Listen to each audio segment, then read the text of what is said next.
तो चलिए दोस्तों, आज हम आपको एक ऐसी कहानी की बता की तरफ ले चलते हैं जो आपको शीर्षक करेगी चाणक्य का आदर्श राजधर्म बनाम आज की सत्ता की राजनीति। ये देखिए दोस्तों, ये कहानी एक ऐसी कहानी है जो चाणक्य ने अपने राजनीति और राजधर्म और बनाम के विकल्प में कही गई थी।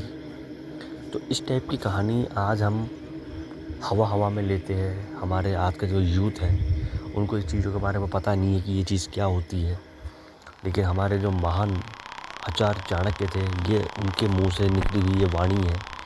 तो चलिए दोस्तों, इस कहानी को आप प्रारंभ करते हैं। शायद आपको हमारी आवाज़ अच्छी नहीं लगे, लेकिन हम क्या कर सकते हैं। चलो चलिए शुरू करते हैं दोस्तों। जब राजनीति सिर्फ कुर्सी तक सीमित रह जाए, देखिए दोस्तों क्या चीज़ कही गई है। जब राजनीति एक कुर्सी तक सीमित रह जाए और सत्ता जन सेवा नहीं बल्कि स्वार्थ की पीढ़ी बन जाए, जब सत्ता जन सेवा नहीं बल्कि स्वार्थ की सीढ़ी बन जाए, तब इतिहास खुद का दोहराने आता है। जब कोई भी चीज़ हद से ज़्यादा गुजर जाती है तो उसको बेनकाब करने के लिए कोई ना कोई चीज़ पैदा होती है। तो वही चीज़ इस शीर्षक में कही गई है आचार्य चाणक्य जी ने, खुद का दोहराने आता है। जब कोई चीज़ अति से इतनी बदल जाती है तो इतिहास उसे नॉर्मल करता है।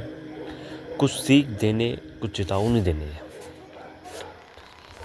कुछ सीख देने आता है और कुछ चेतावनी देने आता है। दिल्ली की एक लाइब्रेरी में वेदिका नाम की एक शोध छात्रा दिल्ली की एक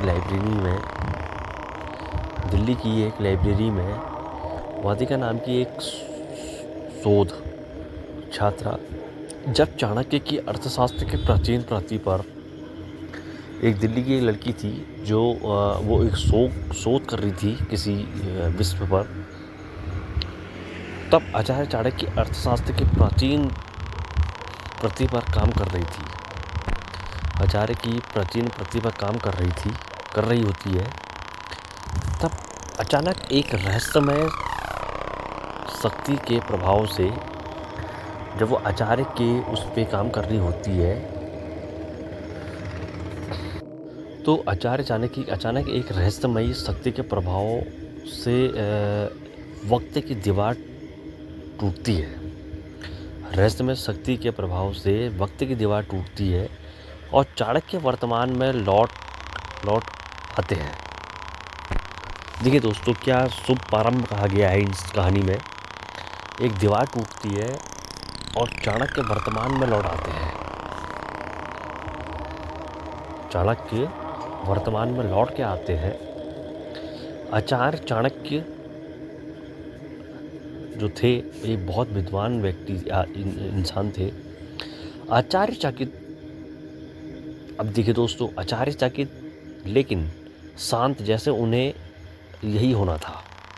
आचार्य चाकित जैसे उन्हें शांत, उन्हें यही होना था। वे आज की राजनीति, मीडिया की नौटंकी, नेताओं की वाणी में विष और जनता की लाचारी को देखकर बोलते हैं, ये लोकतंत्र नहीं विज्ञापन है। अब देखिए दोस्तों, क्या खूब बारीकी से आचार्य चाणक्य ने इसको श्रोतकर्ताओं को महसूस कराया कि वाणी में विष, आज की जो राजनीति है उसमें वाणी में विष और जनता की लाचारी, वाणी में विष है। आजकल के जो भी ये लोकसभा होते हैं, नेता होते हैं, तो वाणी में विष देख और लाचारी देख के बोलते हैं, ये लोकतंत्र नहीं है दोस्तों, ये लोकतंत्र नहीं विज्ञापन है। वे एक युवा ईमानदार और टूटते हुए आईएएस अफसर आरव वर्मा को खोजते हैं। वो एक युवा ईमानदार और टूटते हुए आईएएस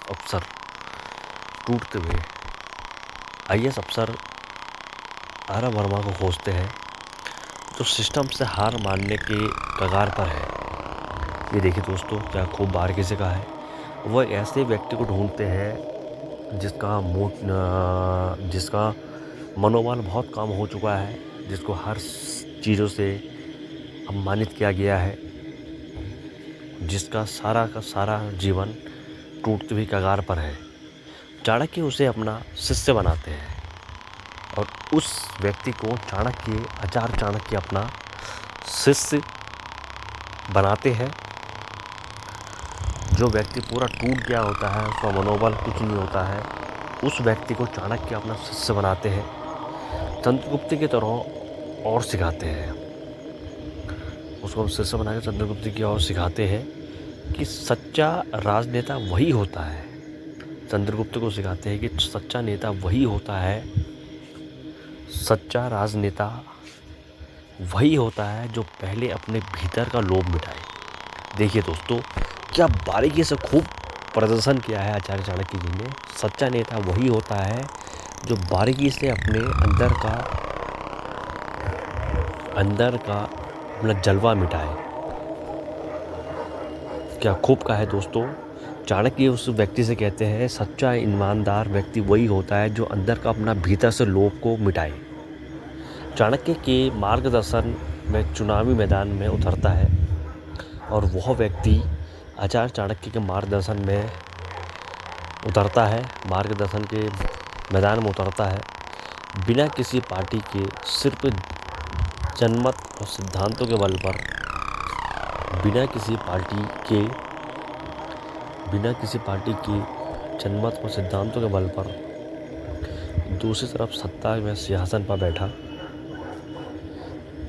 बिना किसी के भरोसे पर व बल पर दूसरी तरफ सत्ता के सिंहासन पर बैठा भ्रष्ट नेता विक्रम चौहान उसे मिटाने के लिए हर हथकंडा अपनाता है। अब ये देखिए दोस्तों, आज भी और उस समय के दौर में भी यही चलता आया है कि जो अच्छा व्यक्ति होता है उसको लोग मिटाने की कोशिश करते हैं। तो इसलिए आचार्य चाणक्य ने उसे ये चीज़ शिक्षा दी कि जो नेता विक्रम चौहान, उसे मिटाने के लिए हर हथकंडे, उसको हराने के लिए, उसको नीचे दिखाने के लिए हर तरफ की कोशिश, हथकंडे अपनाता है। फर्जी केस, अब देखिए दोस्तों वो क्या करता है। फर्जी case, media trial, social media propaganda और आखिर में जानलेवा हमला। ये देखिए दोस्तों, क्या बारीकी से खूब कहा आचार्य चाणक्य ने कि वो इंसान उसको हराने के लिए हर हथकंडे अपनाता है, सोशल मीडिया, प्रोपेगेंडा और आखिर में जानलेवा हमला तक उस व्यक्ति को करवाता है ताकि वो अपने जीवन में हार जाए, दोबारा खड़ा ना हो पाए, ताकि वो इंसान अपने जीवन में हार जाए और कभी दुस्साहस न करे दोबारा खड़ा होने के लिए। लेकिन आचार्य चाणक्य की नीतियाँ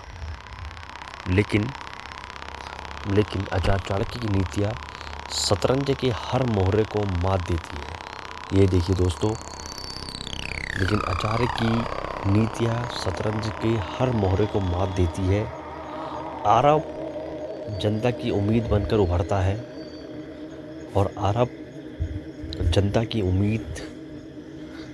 आरब जो होता है वो जनता की उम्मीद बन के उभरता है, क्योंकि वो किसी जाति, और जो अरब होता है वो जनता की उम्मीद बन के उभरता है क्योंकि वो किसी जाति, धर्म या नारों से नहीं, काम और ईमानदारी से जुड़ा है। ये देखिए दोस्तों, अगर इंसान अपनी ईमानदारी से चले तो उसको कोई ताकत छू नहीं सकती दोस्तों।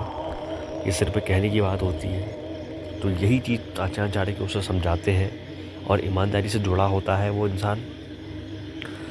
आचार्य चाणक्य कहते हैं, आचार्य चाणक्य उस व्यक्ति से यह समझाते हुए कहते हैं, राजनीति में धर्म का मतलब पूजा नहीं।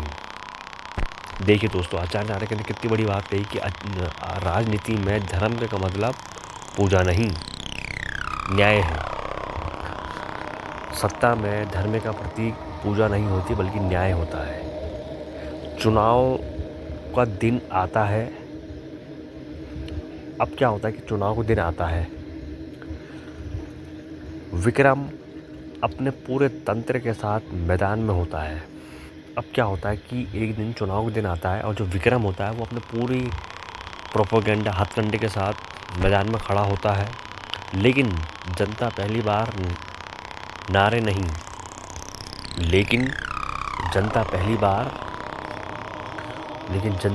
बार नारे नहीं, काम चुनती है। लेकिन जनता जो होती है वो पहली बार नारे नहीं सुनती है, पहली बार वो काम चुनती है कि क्या काम करा, कैसा काम करा। और आरव भारी मतों से विजय होता है। देखिए दोस्तों, अच्छे का अच्छा नतीजा होता है और आरव भारी मतों से विजय होता है। जीत के बाद वह कोई भव्य जुलूस नहीं करता। कितना बदलाव आया उस इंसान में। और जीत के बाद आरव कोई भी भव्य जुलूस नहीं करता, बस एक शपथ लेता है। जो आरव होता है वो जीत के बाद कोई भव्य जुलूस नहीं करता, बल्कि एक अपने सच्चे मन से शपथ लेता है, मैं सत्ता को सेवा मानूंगा, कुर्सी को तपस्या। ये देखिए क्या खूब कहा है दोस्तों। आरव ये मन में ठान लेता है कि मैं सत्ता को पूजा मानूंगा, कुर्सी को तपस्या, और जनता को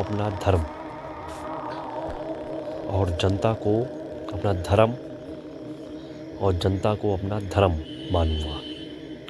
आचार्य चाणक्य मुस्कुराते हैं। अब देखिए दोस्तों, आचार्य चाणक्य तो समझते हैं, लेकिन आचार्य चाणक्य मुस्कुराते हैं और कहते हैं, अब मेरा काम पूरा हो गया। मैंने जितनी शिक्षा आपको देनी थी मैंने दे चुका हूँ, और अब मेरा काम पूरा हो चुका है। अब तुम्हें खुद चाणक्य बनना होगा। देखिए दोस्तों, आचार्य चाणक्य उस व्यक्ति की आंखें खोलते हैं। अब वो कहते हैं, मेरा काम जो था वो पूरा हो चुका है, अब तुम्हें खुद चाणक्य बनना होगा।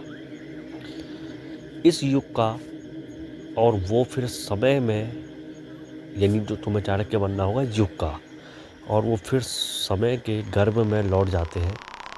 और फिर वह उस व्यक्ति को सिखा के अपने समय के गर्भ में लौट जाते हैं, पर पीछे छोड़ जाते हैं। वो अपने गर्भ में लौट जाते हैं और पीछे छोड़ जाते हैं एक चेतावनी। अब देखिए दोस्तों, ये बहुत खूब बात है। एक चेतावनी आचार्य चाणक्य उसे देते हैं, उसे दे जाते हैं।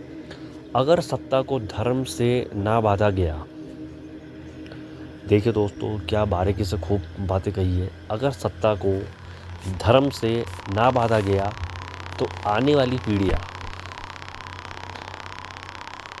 अगर सत्ता को धर्म से नहीं बांधा गया तो आने वाली पीढ़ियाँ सिर पर राजा नहीं, अगर सत्ता को धर्म से नहीं बांधा गया तो आने वाली पीढ़ियाँ राजा नहीं राक्षस चुनेगी। क्या खूब का है दोस्तों, मज़ा आ गया। अगर सत्ता को धर्म से नहीं बांधा गया तो आने वाली पीढ़ियाँ राक्षस चुनेगी। इस प्रकार चाणक्य की आत्मा आज भी